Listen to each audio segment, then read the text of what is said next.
லாஸ்டா பார்த்தது plasma membrane பார்த்தோம் இல்லையா? பிளாஸ்மா மெம்பரேனுக்கு அடுத்தது நம்ம என்ன பார்க்குறோம் வந்து செல் அப்படின்னா செல் வால், செல் வால் அதாவது செல் சுவர். செல் வால் பொறுத்த வரைக்கும் நான் ஏற்கனவே சொல்லிட்டேன், பிளான்ட் செல்ல மட்டும்தான் இருக்கும், அனிமல் செல் இது இருக்காது. அப்ப இந்த பிளான்ட் செல் பாத்தீங்கன்னா இந்த மாதிரி ஒரு ஷேப்ல மேல நம்ம மாதிரி கொடுத்துருந்தோம். இதுதான் வந்து அந்த செல் வால். இது வந்து செல் வால், செல் சுவர். இதுதான் உள்ள இருக்கிறது தான் பிளாஸ்மான்னு சொன்னோம் நம்ம. அப்புறம் நியூக்ளியஸ் இருக்கும், கோல்கி apparatus இருக்கும், மைக்ரோகாண்ட்ரியா, அந்த மாதிரி நிறைய ஆர்கன்ஸ் எல்லாம் உள்ள இருக்கும்.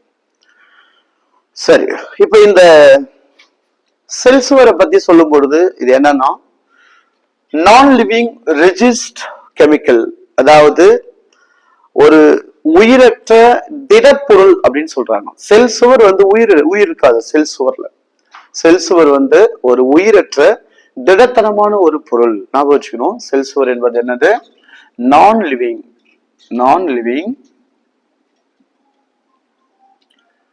S chemicals. இது உயிரற்ற திடத்தன்மை கொண்ட ஒரு பொருள், அதுதான் செல் சுவர். இந்த செல் சுவர் வந்து நீங்க பார்த்திருக்கலாம், நிறைய விஷயங்கள் கொடுப்பாங்க. உதாரணத்துக்கு இப்போ ஆல்கே கொடுக்குறாங்கன்னு வச்சுக்கோங்களேன் இல்லையா? நீங்க கேள்விப்பட்டிருப்பீங்க ஆல்கா, அதாவது ஆல்கே. அதுக்கப்புறம் வந்து பாத்தீங்கன்னா ஃபங்கி, பூஞ்சை கொடுக்குறாங்க. அப்புறம் ஈவனா இருக்கிற பிளான்ட் செல்ஸ் நிறைய இருக்கும் இல்லையா? இப்ப இதெல்லாம் இந்த கெமிக்கல் காம்போசிஷன் கொஞ்சம் மாறும். ஆல்கே அப்படின்னு பாத்தீங்கன்னா இங்க என்ன சார் இருக்கும் அப்படின்னு பாத்தீங்கன்னா இந்த குளுக்கோடான்ஸ் அப்படின்னு ஒரு கெமிக்கல் இருக்கும், அதாவது காலக்டான்ஸ். அது குளுக்கோடான்ஸ் இருக்கிறது, காலக்டான்ஸ். அதுக்கப்புறம் வந்து பாத்தீங்கன்னா மேனன்ஸ். ஸோ இந்த கெமிக்கல்ஸ் இருக்கும் வித் கால்சியம் கார்பனேட்.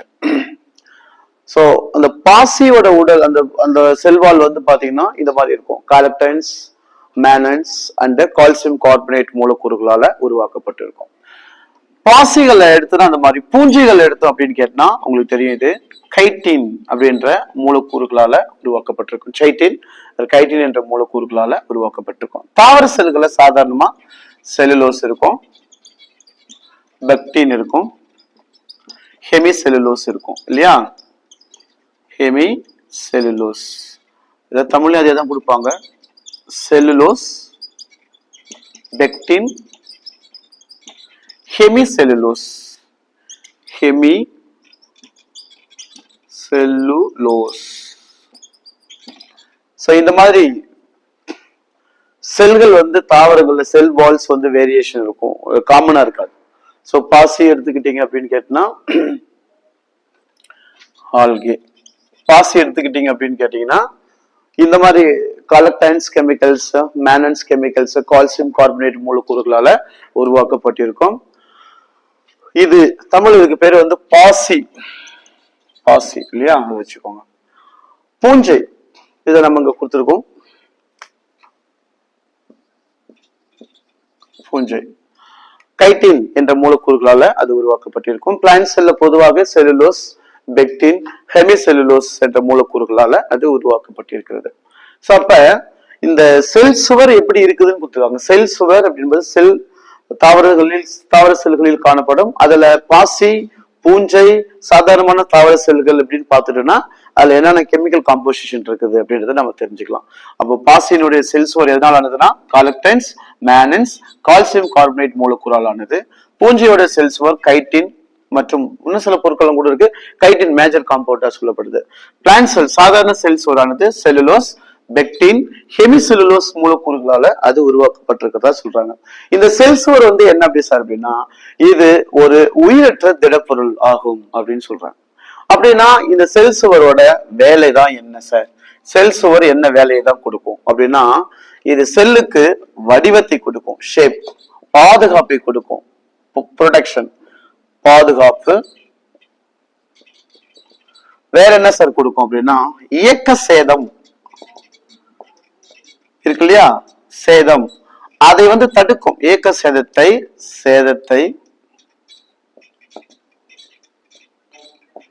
தடுக்கும். That means prevent, inhibit, prevent mechanical damage. இது வந்து prevent mechanical damage. See, shape கொடுக்கும், security கொடுக்கும், and to prevent mechanical damages. வேற என்ன சார் கொடுக்கும் அப்படின்னா செல்லுக்கு வந்து நோய் தொற்றிலிருந்து பாதுகாக்கும். நோய் தொற்றினை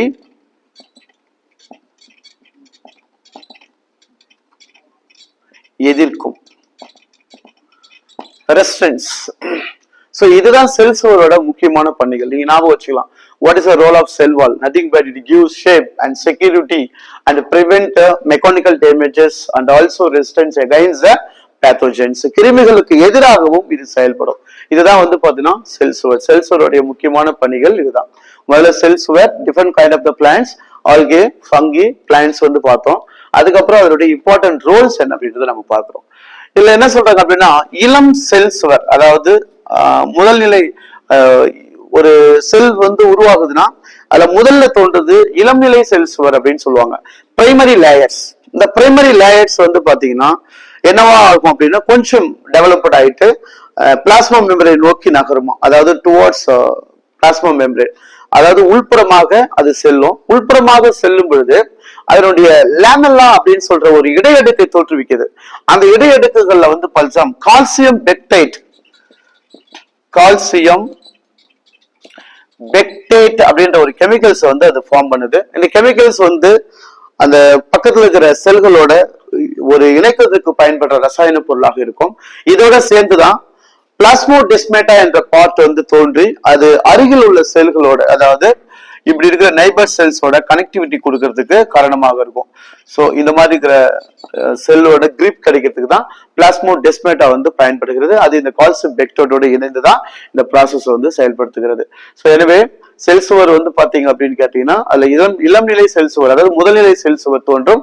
முதல்நிலை செல் சுவரானது பிளாஸ்மாவை நோக்கி நகரும். ஏன்னா சில இடங்கள்ல வெளிப்புறம் சொல்லுவாங்க, வெளிப்புறம் இல்ல, அது பிளாஸ்மாவினுடைய உள்புறம், அதாவது செல்வாளுடைய உள்புறத்தை நோக்கி நகர்ந்துதான் இந்த கால்சியம் பெக்டேட் என்ற ரசாயன பொருட்களை தோற்றுவித்து அது ஒரு பசை மாதிரி அருகில் உள்ள செல்களை ஒட்டுவதற்கு பிளாஸ்மாடெஸ்மேட்டாவோட இணைந்து இந்த பணிகளை பங்காற்றுகிறது. இதுதாங்க செல் சுவர். செல் சுவரை பத்தி சொல்லணும்னா இவ்வளவு விஷயங்களை நம்ம செல் சுவருக்காக சொல்லலாம். செல் சுவர் வேற என்ன சொல்லலாம், and also gives mechanical support to the cell. செல்களுக்கு தேவைப்படுகின்ற தாங்கும் தன்மையையும் அது வழங்குகிறது. சோ செல் சுவர் அப்படின்னு எடுத்தீங்கன்னா நம்ம என்ன பாயிண்ட்ஸ் கொடுக்கலாம், ஆன்சர் பாருங்க. இது உங்களுக்கு தெரியும், செல்வால், இந்த ராபர்ட் குக் அப்படின்றவர் தான் இதை கண்டுபிடிச்சிருப்பாரு. செல் சுவரை பத்தி சொல்லும் போது கடினமான ஒரு படலம், உயிரற்ற கடினமான படலம், பாசிகள், பூஞ்சைகள், தாவர செல்களில் வெவ்வேறு ரசாயன பொருட்கள் இருக்கும். பிகாஸ் எல்லா செல்களும் ஒரே மாதிரி இல்லை, அதனால செல்கள் இந்த வேரியேஷன் இருக்கும். அதனால அந்த வேரியேஷன் தான் கொடுத்துருக்கேன். Algae, fungi, plant cells. அதோடைய ரோல் என்னன்னு கேட்டா ஒரு செல் சுவருடைய செயல்முறைகள் பாத்தீங்க அப்படின்னா வடிவத்தை கொடுக்கும், பாதுகாப்பை கொடுக்கும், இயக்க தேசத்தை அந்த சேதத்தை வந்து தடுக்கும், அதாவது மெக்கானிக்கல் டேமேஜஸ் வந்து தடுக்கும், மற்றும் நோய் எதிர்ப்பு திறனை கொண்டிருக்கிறதுனால கிருமிகளுக்கு எதிராகவும் இது செயல்படுகிறது என்று சொல்லப்படுது. கடைசியா முதல்நிலை இந்த செல் சுவர் உருவாக்கும், அதாவது உள்நோக்கி நகர்ந்து இரண்டாம் நிலை செல் சுவரை தோற்றுவிக்கும் செகண்டரி செல் சுவர். இதுல இருந்து கிடைக்கப்பட்ட கால்சியம் பெக்டேட் மூலக்கூறுகள் அருகில் உள்ள செல்களோடு இணைப்பதற்காக பயன்படுத்தப்படுகிறது. இது செல்வால். இந்த செல்வாலுக்கு அப்புறம் நம்மளுக்கு என்ன கொடுக்குறாங்க அப்படின்னு பாத்தீங்கன்னா எண்டோ மெம்பரேன் கொடுக்கலாம். பாருங்க, எண்டோ மெம்பரேன் கொடுக்குறாங்க. எண்டோ மெம்பரேன்ஸ் அப்படின்னா நமக்கு நீட் எக்ஸாமினேஷன்ல அடிக்கடி கேக்குறாங்க எண்டோ மெம்பரேன்ஸ்னா என்ன அப்படின்னு சொல்லிட்டு. எதெல்லாம் எண்டோ மெம்பரேன்ஸ் கீழே வருகிறது அப்படின்னு பாத்தீங்கன்னா எண்டோபிளாஸ்மிக் ரெட்டிகுலம் வருது, கோல்கை அப்பரட்டஸ் வருது, அதுக்கப்புறம் வந்து பாத்தீங்கன்னா அண்ட் லைசோசோம்ஸ் தென் இந்த மாதிரி ஆர்கனல்ஸ் எல்லாமே கொடுக்குறாங்க. நமக்கு அடிக்கடி இந்த மாதிரி டாபிக்ஸ் எல்லாம் வந்து கொடுத்துருக்காங்க. இதெல்லாம் வந்து பாத்தீங்கன்னா எண்டோ மெம்பரேன்ஸ் கீழே கொடுக்கப்பட்டிருக்குது. எண்டோ மெம்பரேன்ஸ்ல வராததெல்லாம் இருக்குது, பிராக்சிசோம்ஸ், மைட்டோகாண்ட்ரியா, குளோரோபிளாஸ்ட் இதெல்லாம் வந்து எண்டோ மெம்பரைன்ஸ் எல்லாம் கன்சிடர் பண்றது கிடையாது. இப்ப இந்த மாதிரி கேள்விகள் நமக்கு ரெகுலராகவே கேட்கறாங்க. இந்த பாடத்திலேயே கேட்கறது வந்து இந்த மாதிரி கேள்விதான் கேட்கறாங்க அதிகபட்சமா. எண்டோ மெம்பரைன்ஸ் எல்லாம் என்ன, எதெல்லாம் எண்டோ மெம்பரைன்ஸ் இல்ல. நீட் எக்ஸாமினேஷன் பாத்தீங்கன்னா பல முறை இந்த கேள்விகள் வந்திருக்கும். ஸோ அவ்வளவு ரொம்ப இம்பார்ட்டன்ட் ஒரு ஏரியாவா இருக்கும். இப்ப நம்ம அதான் பார்க்க போறோம். ஃபர்ஸ்ட் வந்து எண்டோபிளாஸ்மிக் ரெட்டிகுலத்தை வந்து பார்க்கலாம். Endoplasmic reticulum first topic. இதுல எண்டோபிளாஸ்மிக் ரெட்டிகுலம்ஸ் அப்படின்றது என்ன சார்னா, it is the complex cellular organelle.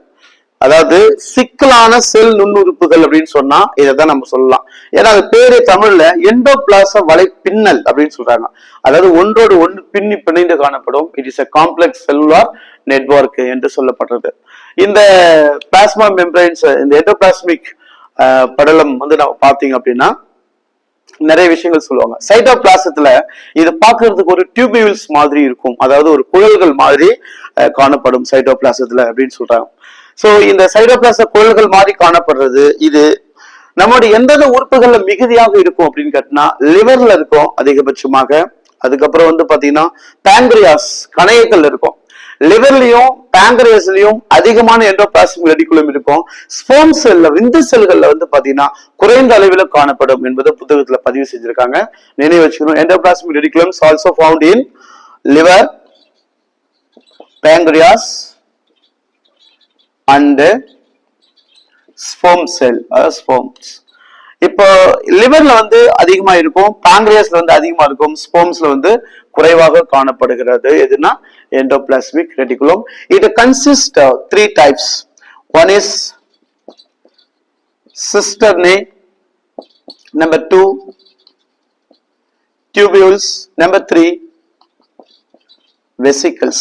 இதுதான் கொடுத்திருப்பாங்க. சோ சிஸ்டர்னே தமிழ்ல கொடுக்கும்போது அதான் கொடுப்பாங்க. சிஸ்டர்னே, டியூபிள்ஸ் மற்றும் வெசிக்கிள்ஸ் தந்துரிகள் என 3 வகையா பிரிச்சிருப்பாங்க. 1, 2, 3. So endoplasmic reticulum consists 3 parts, namely cisternae, tubules and vesicles. The endoplasmic reticulum is nothing but one of the cell organelle and also called as complex cellular network. So which found liver, pancreas and the sperm cells. The liver and pancreas contain large amount of the endoplasmic reticulum and the sperms contains low amount of the endoplasmic reticulums. So the endoplasmic reticulum consists mainly 2 types. இந்த endoplasmic reticulum சொல்லப்படுற ER இத ரெண்டா பிரிக்கிறாங்க sir. ஒன்னு வந்து என்ன sir அப்படின்னா RER, rough endoplasmic reticulum. Another one வந்து பாத்தீங்கன்னா smooth endoplasmic reticulum, SER அப்படின்னு கொடுப்பாங்க. So what is the difference between RER and SER அப்படின்னு பாத்தீங்க அப்படின்னா rough endoplasmic reticulum, rough endoplasmic reticulum, smooth endoplasmic reticulum. Rough means due to presence of ribosomes attached with RNA. RNA ஓட ribosomes வந்து connect பண்ணிருந்துச்சுன்னா இது rough endoplasmic reticulums and responsible for protein synthesis. Protein synthesis. So protein synthesis பண்றதா இதனுடைய main role. So RER is nothing but and due to presence of the ribosomes in the RNA. RNA ஓட பாத்தீங்கன்னா ribosome particles மாதிரி ஒட்டி காணப்படும். அப்படி காணப்படுறதுனால அது வேலை என்ன பாத்தீங்கன்னா புரோட்டீனை வந்து சிந்தசைஸ் பண்ணுது. அண்ட் SER என்ன சார் அப்படின்னா due to absence of ribosomes.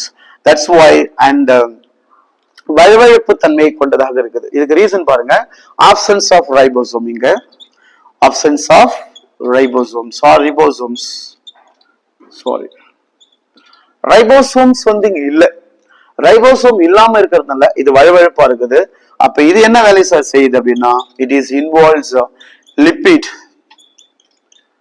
and steroid production. கொழுப்பு மற்றும் ஸ்டீராய்டு பொருட்களை உற்பத்தி செய்வதில் இந்த SER வந்து கான்ட்ரிபியூட் பண்ணுது. So simply endoplasmic reticulum consists 2 types. One is RER, another one SER. RER is nothing but rough endoplasmic reticulum, another one smooth endoplasmic reticulum. RER அப்படின்னா என்ன அர்த்தம்னா is a granule or attached with ribosomes, sorry RNA. இங்க பாருங்க இப்படி இருக்கும், அது cell, இது nucleus, இங்கிருந்து வரும், இதே மாதிரி இங்கிருந்து இப்படி ஒரு போவோம். இது மாதிரி இடத்துல இந்த பார்ட்டிகல்ஸ் ஒட்டி இருக்கு பாத்தீங்களா, இதுக்கு பேர் தான் ரைபோசோம்ஸ். ஸோ ரைபோசோம்ஸ் இதுல இருக்கும். இந்த இதுல பாருங்க ரைபோசோம்ஸ் கிடையாது. இதுதான் எஸ்சிஆர். அப்போ ஆர்இஆர் எஸ்சிஆருக்கான டிஃபரன்ஸ் என்ன? Presence of the ribosomes. Ribosome present ஆயிருந்தா அது ஆர்இஆர், ரைபோசோம் பிரசன்ட் ஆகலன்னா அது வந்து எஸ்சிஆர். ரைபோசோமோட ரோல் புரோட்டீன் சிந்தசைஸ் பண்றது. அண்ட் எஸ்சிஆர் ஸ்மூத் எண்டோபிளாஸ்மிக் ரெட்டிகுலத்தோட ரோல் என்னன்னு கேட்டீங்கன்னா லிப்பிட் அண்ட் ஸ்டெராய்டு ப்ரொடெக்ஷன்ஸ் பண்றாங்க. பேசிக்காவே எண்டோபிளாஸ்மிக் ரெட்டிகுலம் என்னென்னலாம் செய்யுது அப்படின்னு பாத்தீங்கன்னா, as it contain and mature WBC and ரெட்டினால் செல்ஸ்.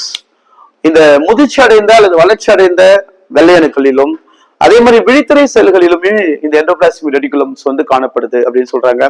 செல் பிரிதலில் வந்து இது பங்கேற்றும் பிராக்சிசோம்ஸ், நியூக்ளியர் மெம்பரைன்ஸ் போன்ற பொருட்கள் உருவாகிறதுக்கு எண்டோபிளாஸ்மிக் ரெட்டிகுலம் வந்து ஒரு முக்கியமான காரண பொருளாக அமைந்திருக்கிறது. இதுதான் வந்து எண்டோபிளாஸ்மிக் ரெட்டிகுலம். RER என்பது அதனுடைய துணை பகுதிகளாக கருதப்படுகிறது. ஸோ எண்டோபிளாஸ்மிக் ரெட்டிகுலம் அப்படின்றது இதுதான் நம்ம சொல்லி முடிச்சிட்டோம். ஸோ ஃபர்ஸ்ட்ல கொடுத்த செல்வால், செல்வாலுக்கு அப்புறம் என்ன பார்த்திருக்கோம்? Endoplasmic reticulum. Endoplasmic reticulum under the endomembrane சிஸ்டத்துல வருது. எண்டோமெம்பரைன் சிஸ்டத்துல ஃபர்ஸ்ட் பார்த்தது தான் இந்த எண்டோபிளாஸ்மிக் ரெட்டிகுலம். இல்ல நம்ம ரெண்டு டைப் குள்ள கொடுத்துட்டோம். ஒரு டைப் வந்து RER, இன்னொரு டைப் வந்து SCR. இதுக்கு ரெண்டு கான்செப்ட் கொடுத்துருக்கோம். அது எங்க அதிகமா காணப்படுறதையும் கொடுத்துட்டோம், எங்க குறைவாக காணப்படுது என்பதையும் இங்க நம்ம கொடுத்துருக்கோம். ஸோ இதோடைய கண்டினியூஷன்ஸ் என்ன இருக்கு அப்படின்னா, கோல்கை அப்பரேட்டஸ் அடுத்தது பார்க்க போறோம்.